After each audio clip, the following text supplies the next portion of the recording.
Good morning, folks. Hope you're all doing fantastically well. Welcome to episode 1 of Building My Empire on Soccerverse. This series will highlight my journey in terms of buying influence within clubs and players. Although a rookie, I will try and explain my strategies going forward on why I'm doing certain things within the game. I will also share tips on how I identify good young talent in terms of football players, what sites I use, etc. There will be another series running alongside this one where I'm actually managing. I will be managing a club called Dunstan, who are in the English 10th tier. However, I want to keep them completely separate because, in my opinion, it's almost like a completely different game.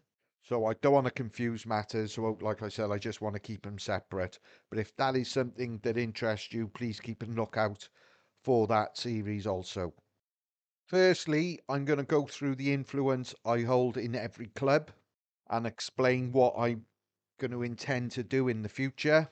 Now, as you can see on the portfolio page, I own shares or influence in 27 clubs.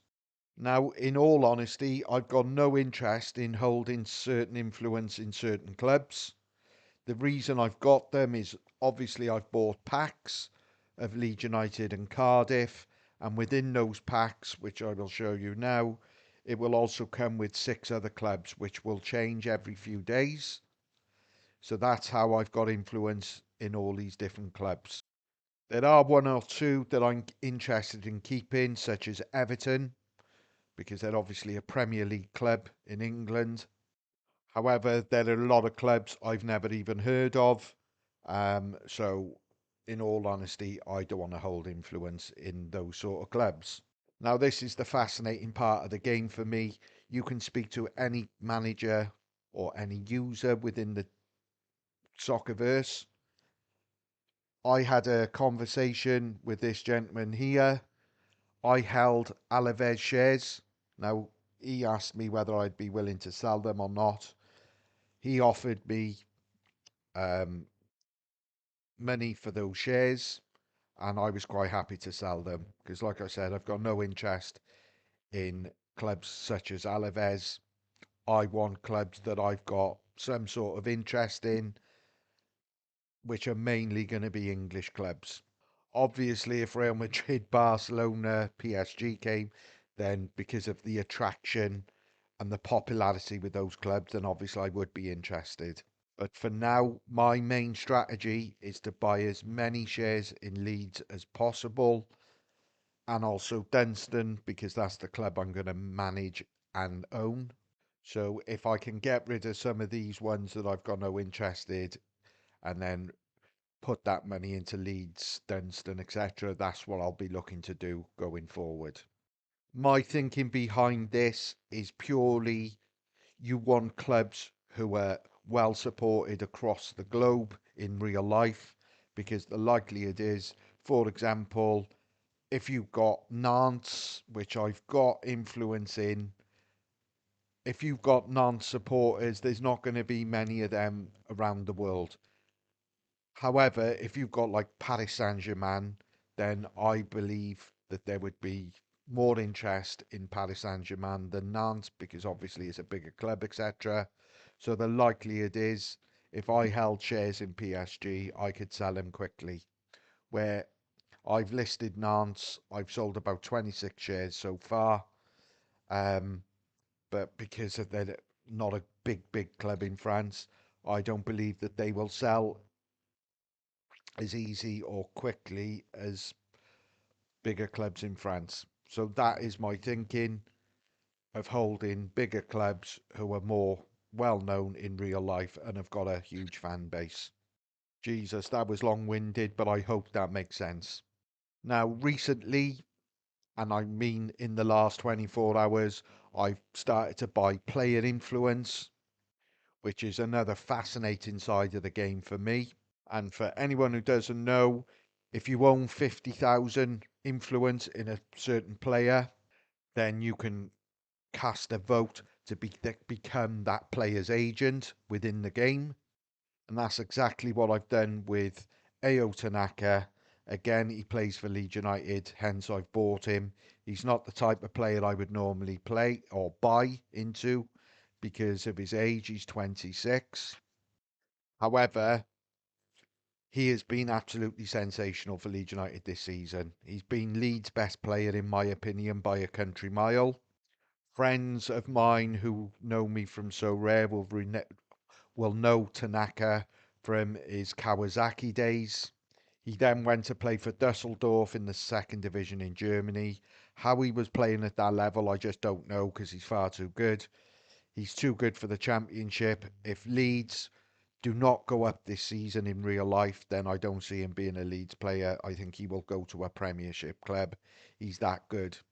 He's been absolutely sensational for Leeds United this season in real life, and he has got all the attributes you would want for a holding midfielder, and he chips in with goals and assists as well. So that's why I bought shares in this lad, and hopefully I will become his agent. There is 3 days, 11 hours left for that vote to go through. The advantages of becoming an agent of a player, just for anyone who doesn't know, is I can negotiate better wages for him, possibly move him to a different club, and that will benefit me, especially if his wages go up, because I get a percentage of it within the game, which in turn will increase my overall revenues within Soccerverse, and that's what ultimately the game is all about. Two other players I just want to highlight quickly. Connor Bradley from Liverpool. My reasoning behind this is because he's cheap. And I also think Trent Alexander Arnold will go to Real Madrid in the summer, and Connor will become Liverpool's permanent right back. In terms of the game rating, he's quite low. So if he does become the regular fullback at Liverpool, I believe that rating will go up. Whether that is in time for the next rating update, which will take place during the end of the season on the game, and the season runs for 6 months. So in about 5 months' time, they will look at updating player ratings, etc. The other player is Archie Gray, who was obviously at Leeds last season. He was a regular in the Championship at 17. He's now gone to Tottenham. He's playing most games for them, and he's a generational talent, in my opinion. He is a future England captain, so that's why I've bought a few shares in that lad. The other four players you see listed, and this is what I just want to touch on briefly, and this is sort of a hint, tips and tricks sort of play where I identify young players. My football knowledge isn't what it used to be because I've obviously got other priorities in life as I've got older.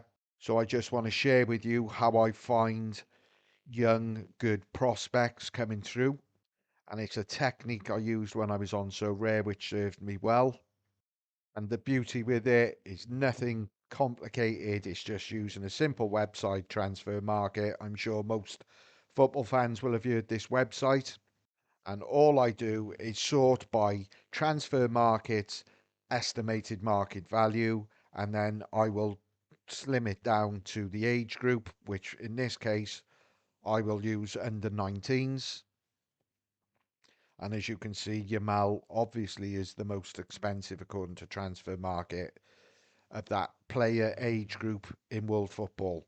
Now, just by using this, I've identified four players who I believe could become potential superstars within the football world in years to come.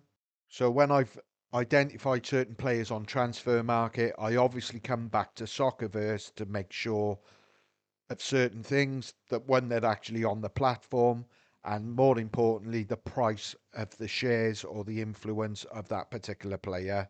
And also, what you need to bear in mind is this rating of the player, because a lot of that will be decided on their real life performances.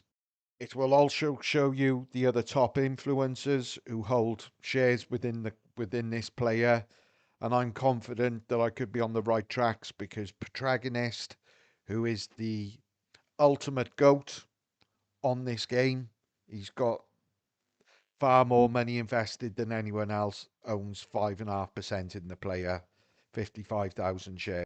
So that fills me with confidence I could be on the right tracks with this player. I will then just do a simple Google search on the latest news of the player, and hopefully there will be positive news that he's being courted by top European clubs.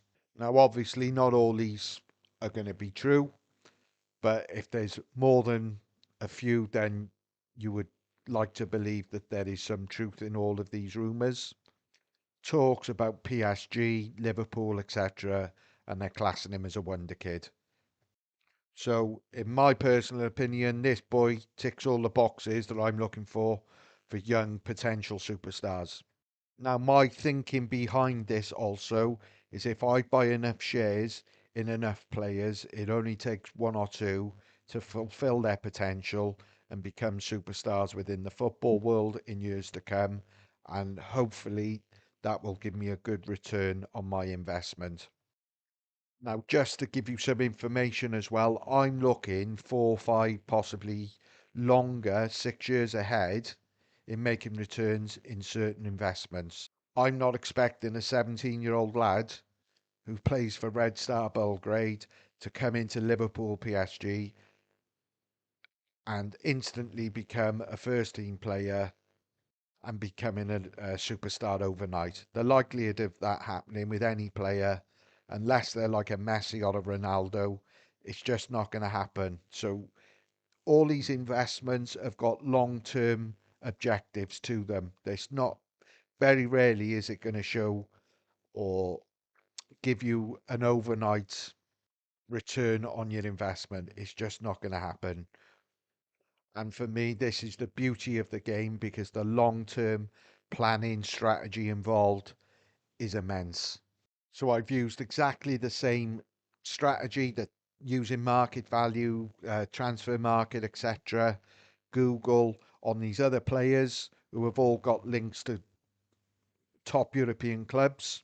And my strategy going forward, like I've stated before in my very first video, all the investment I've made in this game, I've got no intentions of taking any of that out at this moment in time for the foreseeable, possibly years. Everything I earn in terms of Soccerverse coin will be reinvested. I will also put fresh capital in myself because I firmly believe in the longevity of this game. And I will build up my influence or shares, whatever you want to call them, in as many players, clubs as I possibly can. And hopefully, whether it takes a few years, I will reap the rewards of doing that. So, guys, that wraps this up for episode 1. I hope some people have found what I've shown and demonstrated on here as being sort of useful. Like I said, I'm a novice at this game. Everything I've said in terms of strategy could be completely wrong. So if you are going to invest into the project yourself, obviously do your own research and play the game how you want because ultimately it's your investment. However, hopefully by episode 50, I'll be a millionaire living on my private island. Wouldn't that be nice? Anyway, guys, thanks very much for watching. I'll see you in episode 2. Cheers, guys.